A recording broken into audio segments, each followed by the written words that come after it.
서 변호사님, 네. 중앙선관 이야기를 한번 좀 하겠습니다. 전에도 몇 차례 다뤘습니다만은 지금 오늘 또 언론에 보면 대대적으로 보도를 하고 있는 것은 중앙선관위에서 고위직 간부들이 자기 자녀들을 특별 채용하면서 그 면접관으로 자기하고 근무했던 사람들을 면접관으로 이렇게 임명해 가지고 면접을 보게 하고 대부분 그 자녀들한테 만점을 주었다는 거 아닙니까?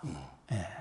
그래서 이게 지금 이제 세 명이 도의적 책임을 지고 뭐 사퇴했다. 예. 옛날에 전직 사무총장 김세환. 예, 김세환도 사퇴했고, 그다음에 지금 현재 총장처장 예. 두 명이 동시에 사퇴를 했죠. 네, 박찬진 사무총장, 송봉섭 차장. 예. 근데 저는 이게 더 이상 사퇴로 끝날 문제가 아니다. 그렇죠. 이거는 이제 수사가 필요하다. 예. 지금은 이제 점수가 보십시오. 거의 다 같이 근무한 경력이 있는 거예요. 예. 1, 2년 같이 근무한 거예요. 다 아는 사이죠? 예. 근데 들어가서 거의 다 만점에 가까운 점수를 준 거죠. 그러네요. 대부분 뭐 만점 주던가 하나 정도 상중하에서 중주고 그런. 그러니까 이거는 이제 명백하게 채용 업무 방해입니다. 그러면 이제 선관위는 국가기관이죠. 예. 따라서 이제 공무집행 방해로 수사를 해야 된다. 그 다음에 이해충돌 방지법이 시행되고 있거든요. 예. 거기에 보면 이게 가족이나 지인 채용 금지가 있습니다.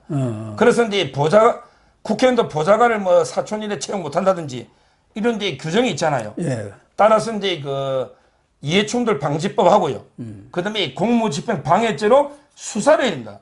이게 더 이상 책임지고 물러날 게 아니고 지금 이게 요즘 천재 세습하는 거는 저는 세 군데밖에 못 봤어요. 하나가 북한에 세습하는 거 봤고요. 그렇죠. 김일성이, 김정일이, 정은이. 예. 그 다음에 두 번째 민노총 애들이 세습하더라고. 아, 맞아요. 민노총 애들이 노동 귀족이니까 우리 아들도 특별 채용해달라. 예. 이게 말이 됩니까? 민노총이 세습 세습. 예. 그 다음에 선관위가 세습 채용을 한 거죠. 세습위원회예요. 완전히 이게 현대판 음서제도 아닙니까? 음서제. 우리 고려시대 음서, 예. 조선시대 문음제도랍니다. 예. 이런데 음서제도 완전히 고위직 자제는 시험도 안 보고 과거를 안 보고 나가는 거 아니에요. 네. 이런 식으로 옛날에 같이 근무했던 경력 있는 잘 아는 면접위원이 들어가지고 만점을 준다? 그러면 이게 나머지 공개 채용할 때 피해자가 있단 말이지. 당연하죠. 나머지는 덜 느리냐? 예. 예를 들어 8급 경력직 채용하는데 몇 명 뽑는데 많이 올 거 아닙니까? 선관위가 인기 있죠. 예. 갑 중에 갑입니다. 선관위가 책임질 일이 뭐 있어요? 솔직히 일할 것도 별로 없어요. 뭐 지금 할 조직이 2,961명, 3,000명입니다. 엄청나게 커요. 뭐 이렇게 상대를. 근데 4년에 뭐 선거에서 뭐 합니까? 예. 개표할 때는 다 공무원들 동원해가 표 계산하지. 네. 자기들은 그 소쿠리에다가 대충 담으면 되는데 소쿠리에 담으면. 예산도 뭐 연 4천억인가 쓴다는 거예요. 그러니까요. 따라서 이게 저는 진짜 이거는 우리 법에도 반하지만 법을 떠나서 공정, 정의, 상식에 딱 위배되는 게 선관위의 세습 문제입니다. 예. 이거 심각한 문제예요. 저는 철저하게 이제는 검찰이 나서야 된다. 야, 우리나라는 역시 이게 한동훈, 이원석이 안 나서면 되는 일이 없어. 이게 그냥 뭐 어떻게 조사할 겁니까? 아니 그러니까 박찬진하고 송범섭 사무총장 차장을 6월 1일 날 면직 처리한다는데 일반 공무원들 이런 비위가 이렇게 발견이 되고 나타나면은 내부 조사가 진행 중이고 그렇게 되면은 이게 의원 면직이 안 되지 않습니까? 이 사람들은 그냥 면직을 시켜버려. 그러니까 이 선관위라는 것은 독립기관이라 해갖고 이 일반 공무원법에 적용을 안 받는다는 거 아닙니까? 그러니까 아무런 불이익을 안 당하는 거죠. 일반 공무원들은 뭐 직위 해제를 당한다든가 파면당하면 연금은 깎이는 것은 물론이고 공직 취업도 다 제한 당하지 않습니까? 그래서 여기는 뭐 완전히 무법지대인지 소도예요, 소도. 그러니까 지금 여기 노태하기가 지금 위원장이거든요. 문제는 노태하기예요. 이놈이 지금 빨리 물러나라고 며칠 전부터 떠드는데 아마 내일이나 모레 물러날지 모르겠는데. 아니 얼굴을 비치지를 않고 있지 않습니까? 이 노태하기가 꽁꽁 숨었어요. 저거 형이 노태강입니다. 노태강. 네, 노태강이죠. 옛날에 박근혜 대통령이 참 나쁜 공무이다. 예. 이런 자각이 문재인이 때 막 문체부 차관도 하고 대사도 하고 이랬잖아요. 예. 이 동생이 노태학인데 이것도 알밖에 아니에요. 노태악이를 대법관으로 추천한 게 김명수입니다. 그러니까요. 2020년에 이 김명수 목이에요. 예. 원래 이게 대법관도 뭐 이게 대통령 몫이 있고 대법원장 몫이 있잖아요.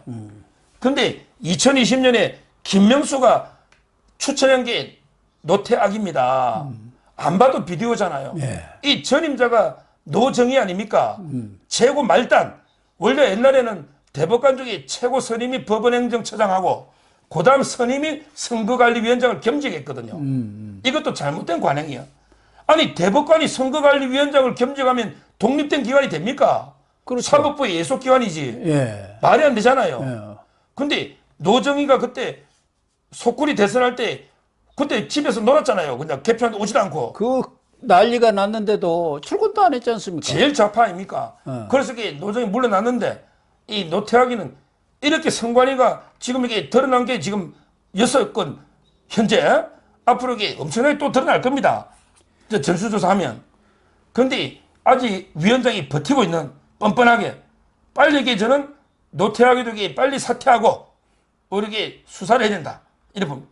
선관위가 이렇게 정치적 편향성을 나타낸 것은 문재인 정권 때 이게 두드러졌지 않습니까? 특히 그 조혜주 상임위원이라고 국회 청문회도 거치지 않고 그냥 마구잡이로 문재인이가 임명하면서 이 정치적으로 자기 줄 세우기를 해버리고 그러면서 권력의 맛을 좀 본 거예요. 이래가지고 이 선관위가 이제는 완전히 공정과 신뢰를 잃어버린 것 아닙니까? 이래가지고 어떻게 선거를 자기들부터가 도덕적 타락을 가져온 이런 집단이 선거라는 정말 중요한 이런 것을 어떻게 관리를 하면서 공정성을 담보할 수 있겠느냐.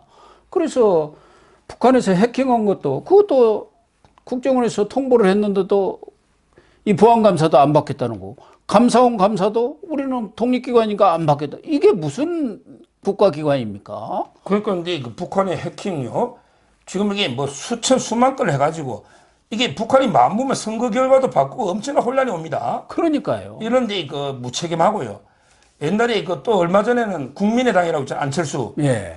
안철수가 이제 국민의당이 전라도에 38석을 얻었어요.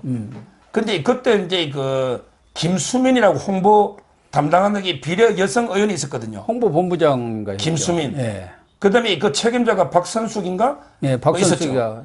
근데 대충 선관위에서 리베이트 받았다고 고발을 한 거예요.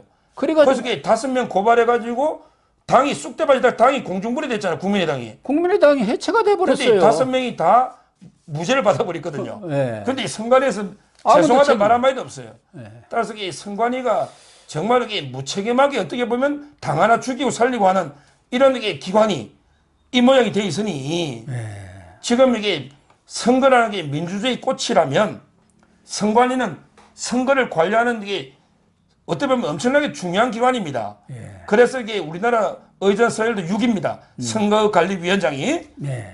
근데 지금 언제부턴가 특히 그 문재인 때부터 이자들에게 심판을 안 하고 선수로 떼는 거예요. 맞아요. 지금 이게 민주당 국민의힘이 11대 11로 치열하게 싸우는데 아니 심판을 봐야지 자기가 이게 민주당 편에 가가지고 선수로 떼버리니 이게 12대 11로 뛰는 거 아닙니까? 네. 이게 바로 기울어진 운동장 아닙니까? 그게 조해주고 문재인 특보 그다음에 그 위원 중에 다른 위원들 중에도 진짜 말도 안 되는 편파적 위원들이 많았어요. 예. 제가 선관위를 비판하는 칼럼만 몇 번 쓴 것입니다. 신문에. 맞아요. 그럼 이번 기회에 선관위 황골 탈퇴시키게 됩니다. 대혁신을 해야 합니다. 안 하면 이게 없애도 돼요. 저는 이게 옛날 60년에 생긴 거예요. 4.19 이후에. 옛날에 좀 이게 다른 게 행정부에서도 관리했습니다. 행안부에. 굳이 선관위가 더 잘한다는 보장도 없어요. 네. 제대로 이게 떠들곤치든지. 지금 이게 대법원장이 대법관이 임명하는 게 말도 안 되거든요. 예. 독립된 기관이 아니잖아요. 따라서 이제 근본적인 대수술 하든지 안 되면 이게 그냥 공수처처럼요. 없애버리고 이게 새로운 기관을 만들든지 근본적인 수술을 해야 된다. 그렇습니다. 선관위원장도 그 대법관들이 하는 거 그것부터도 고쳐야 하고 선관위원장은 대법관이 하지만 사실상 명예직이나 다름없기 때문에 사무처에서 자기들 마음대로 이렇게 농단을 해도 뭐 그냥 모르는 거예요. 그냥 전혀 어떻게 돌아가는지도.